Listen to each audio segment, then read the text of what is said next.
clear messaging strategies.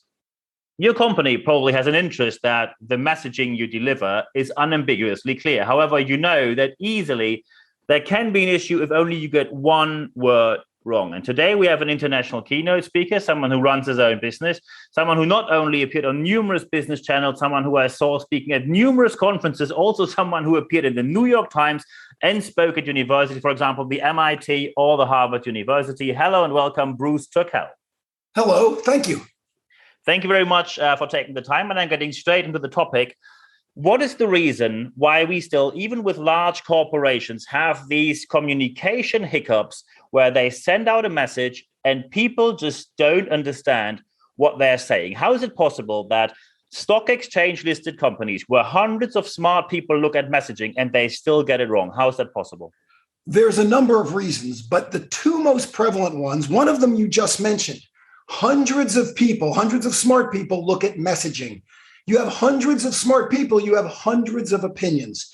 And unless you have visionary leadership from the top that says, this is who we are, this is what we stand for, these are our values, everyone is going to interpret what the company does in their own ways. That's problem number one. Problem number two, most companies, most professionals, and to be fair, most people talk to themselves. We don't think first about the audiences we're talking to. We think about what we want to say. What we don't realize or we don't think about is that people don't hear what we say. They hear their interpretations of what we say. Therefore, the thing I always say in the keynotes you saw me do, which people find very provocative at first, is your brand is not about you. Your brand needs to be about your audience. I mean, it's why I wrote the book All About Them. The idea is you have to communicate your brand, your vision, your concept through the ears, through the eyes, and most importantly, through the hearts of your consumers. When you said all about them, because I, of course, when I did the research before starting the interview and preparing for it, I saw the book All About Them. And we both work in an industry. And you know how keynote speakers, especially keynote only speakers can be, they are not particularly good at being about anything else than themselves. So how do you want to influence someone who says, look at me, I am the knowledge keeper, I did this, I did that, here's my credential, here's my video, here's my one sheet, here's my award, and another award, and another award. How do you want to teach people who are so used for decades to focus on what they have done to shift to thinking about anyone except themselves? Well, I'll tell you what I've done because of what I've done in my career. A number of people who want to be speakers or who are speakers will come up to me afterwards, and say, hey, could you give me some help? For example, and you get the same thing. If I do the keynote at an event, there's plenty of workshop speakers who want to be keynoters. So at the coffee break, in the hallways, they're going to ask me about that. And I always say two things. The first question I ask them is, great, I'd be happy to help. Tell me about the first time you bombed on stage. And they say, what? I say, tell me about the time you bombed on stage. They say, oh, I've never bombed. I'm really good. I said, if you haven't bombed, you haven't spoken enough, because we all bomb. We bomb because we forget our lines. We bomb because I've woken up before a gig with 104 fever. I still get up on stage, but I know I didn't give it my best. I spoke at a conference once where the CEO came out before me and he said, I know you all want to hear about our new merger. We'll talk about it later, but let me just tell you that after this weekend, 38% of you are going to lose your jobs. Ladies and gentlemen, welcome Bruce Turkel. Oh, dear. You walk out to that kind of introduction, my friend, you are bombing no matter what you do, right? Yeah. So that's a stone cold audience then. Yeah. Exactly right. So, and by the way, they didn't know which of the 38% they were, or if they were in the 38%. But the point is that if someone hasn't bombed, it's because they're not even paying attention to what's going on. They just are thinking about how good they are. The second question I ask them is, or the thing I tell them is, listen, you don't want your speech to be a bad blind date. And they go, what do you mean? Well, then I did this, then I did this, then I did this, then I won this, then I did this. And they say, I would never do that. And I say, really? Because I just read your bio. And that's exactly what your bio is. I tell people when I get introduced, look, don't read my bio. Even my grandmother is bored by my bio. Tell the people in the audience what I'm going to do for them, that I'm going to make their lives and their businesses better. If you do that, guess what? They're going to pay attention. Third thing just popped into my head. These folks who want to be speakers will say to me, my problem is I go out there to speak and the audiences are so rude. While I'm speaking, they're looking at their phones. And I want to say to them, okay, here's a clue. If they're looking at their phones, it's not them. Yeah, true.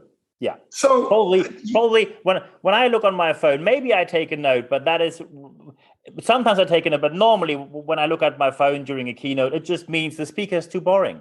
That's right. I mean, I tell people, listen, I'm assuming if I see you pull your phone out, you're taking notes, or you're going on Twitter, or you're going on LinkedIn, or you're going on Facebook or Instagram to talk about how wonderful I am. Other than that, if you're updating your marital status because of the cocktail party last night, I'm not doing my job. Yeah,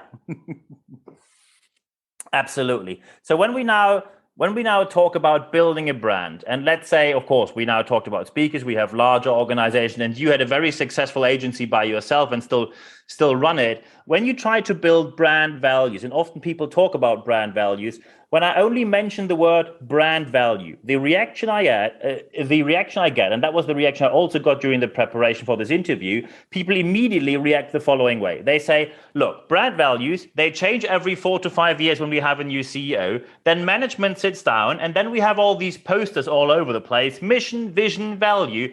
And I wonder, why does never anyone ask us? So what, in your opinion, goes wrong in the corporate world because this was addressed 15 years ago and the issue is still there? Why are they learning so slowly? For a number of reasons. First of all, you've heard the old saying, the new broom sweeps clean. So new administration comes in, they get rid of whatever was there before. Number two, people want to put their thumbprint on whatever's going on. Number three, people are egotistical and think they can do a better job.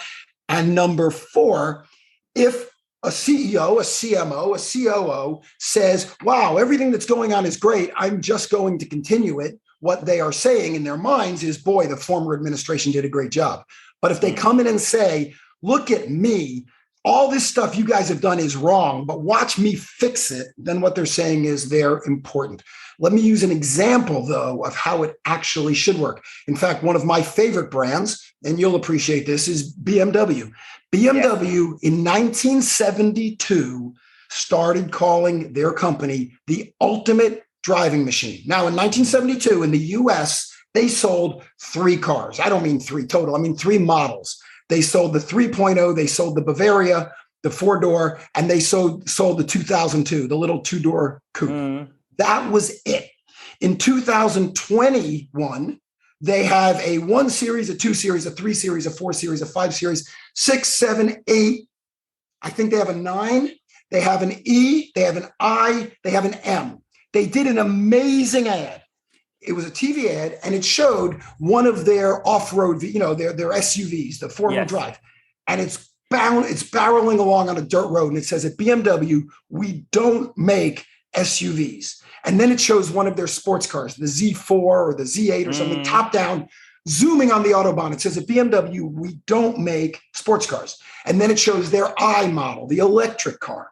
At BMW, we don't make electric cars. And then they showed one of their convertibles, the 3 Series. At BMW, we don't make convertibles. At BMW, we don't make executive saloons. And they showed the 7 Series, the big luxury car. And on and on and on and on. They said at BMW, we only make one thing, the ultimate driving machine. Now, here's a company that 50 years later, their products, other than having 4 wheels and a steering wheel, their products are completely different than they used to be. But their brand value has not changed. That's the way you do it. That is an excellent example. So when now people listen to this and they say, we need exactly that. Of course, I mean, solution number 1 is book Bruce. We know that one. Okay. Thank you. Yes. Of course. That's solution number 1, 2, 3, 4, 5, by the way. Exactly. So job done. Have a nice week. so when people are now listening to this and they say, I see we need this, but my problem is I am not on board level. I am not an executive. But I talk to these people, but for some reason, I cannot convince them how important that is. So when we have people who are a bit of second line, maybe a director on the way to director, but not executive level yet, how do you convince people who don't see the issue? Because sometimes people who are in a different position, closer to clients, closer to the product and the sales cycle, they see an issue, but they don't know how to convince executives and board level people of the issue that they need help with their clear messaging and brand values. What are your tips how to convince these people? 3 words, all about them. You can't convince anyone, your word, you can't convince anyone anything. Robert De Niro in, I forget which movie, he was the gangster and he said, you can't tell nobody nothing, right? You can't convince people. You try to do that, you lose. What you do is you make it all about them. So you ask this executive that you're trying to alter their perception, tell me about the brands that you love, that you respect. And first they'll look at you like you're crazy and you go, no, really. And they'll mention, Mercedes-Benz or BMW. They'll mention Apple. They'll mention, Hyundai, Yamaha. They'll mention a beer brand they love or a wine brand they love. They'll mention a vacation brand they love. You say, okay, so you love Mercedes-Benz. Yes? Yes, I do. I love it. The best cars. Excellent choice, I have to say. Excellent choice. As a German, absolutely. I have to say that. Now, let me ask you a question. Does a Mercedes-Benz get you to work in the morning any better than a Hyundai or a Kia? Of course. I mean, well, I have to say yes. You know that. Okay. But it does the same job. It does the same. It gets you from functionally, A to B. yes, but functionally, a car gets you from point A to point B. Yet, the Mercedes-Benz does a better job because for a certain buyer, they meet a certain expectation, different than the Hyundai or the Kia or the Toyota. What does Mercedes-Benz stand for? It stands for status and quality. Yep. What does Porsche stand for? They stand for performance. What does Audi stand for? Design. What does Toyota stand for? Durability. What does Kia or Hyundai stand for? Global quality at a much lower price. If your Porsche is faster than my Toyota, I don't care. If your Mercedes is more impressive and more comfortable than my Toyota, I don't care. If your Kia is cheaper than my Toyota, I don't care. If my Toyota doesn't start, then I care. Jeep stands for rugged. 88% of Jeeps sold never go off-road, but Jeep stands for rugged. Ferrari stands for old men trying to meet young girls at nightclubs. Each one of those brands stands for something that the brand has then given to the consumer. So the keys to all those cars we just talked about, they don't fit in your pockets anymore. They're the giant keys with the logos on them so that everybody knows what you drive, because the car becomes a badge of your personality. Everybody understands car brands. Volvo stands for one thing, right? Safety. Well, safety, security, bit boring, but yeah. Well, fine, but it's safe. And if that's what I care about, I'm going to look at a Volvo first. Is a Volvo safer than the Mercedes-Benz I mentioned or a BMW? I doubt it. There's regulations in every country they sell in, plus they all use the same technology. Absolutely, yeah. But I see myself as a better provider, as a better father, because I keep my kids safe in a Volvo. It's all about the personal interpretation. So back to your question, if you are this mid-level, mid-upper level professional trying to convince the people above you, don't try to convince them. Show them how this is already working in their worlds. And then show them what Mercedes, what BMW, what these companies have done. Jeep has been doing it since World War II. Jeeps became popular when GIs brought them back to the US from Europe, where they were created solely to be workhorses. But then people took on that rugged feeling from them. Think about your company, your brand, your services, and most importantly, your customers, clients, consumers, community, whatever you call them, and look for the connection. And if you can't find one, you got some work to do. That's excellent advice. So to round this interview up, one last thing I would like to ask you, because that was an answer which I received quite frequently when I prepared for the interview. When I talk to people and said branding, many of them, even people on senior decision maker level, they say, oh, that's not my job. Marketing is doing that. From what I hear from you, branding is a lot more than the marketing department is doing that. Am I right or wrong with that? You know who the most important branding professional in your company is?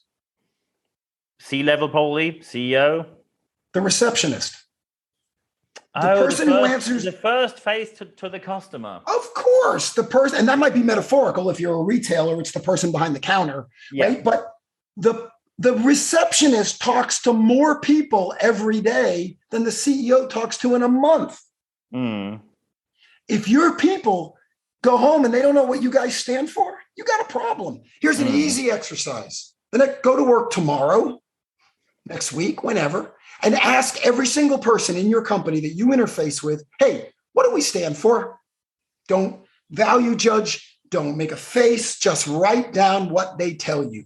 They will, A, all tell you something different, and B, it will always be about function. Oh, we make coffee. Oh, we deliver gasoline. Oh, we sell furniture. No, you're not in the furniture business. You're in the making people comfortable at home business. You're not in the coffee business. You're in the giving people an opportunity to have a face-to-face or 5 minutes respite during their day. But go ask everyone in your company, and then ask the CEO, then ask the CMO, your marketing person, and they will recite what's on that framed board that hangs in the conference room. And then ask your CEO, and you'll get a different answer. Then go back to them and say, and take everybody's names off, by the way, you don't want to get anyone in trouble.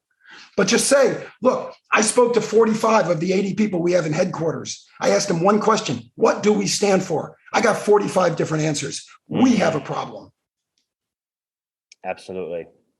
That is, I think, the perfect final word for this podcast. We see that branding is an issue not only for the marketing department, by far not. We have a lot of work to do, I think, and especially in times now when we face the end of the pandemic restriction and we are entering the so-called new normal, there's a lot of work to do. And of course, besides booking Bruce, which is of course the right solution to do, I can tell you, I saw him speak at many events in front of many different audiences, and I really tell you, he rocks. So he highly recommended to book him. At the end of this podcast, there's only one thing for me left to say. Bruce, thank you very much for your time. Thank you. It was an honor and it was a real pleasure. Thank you.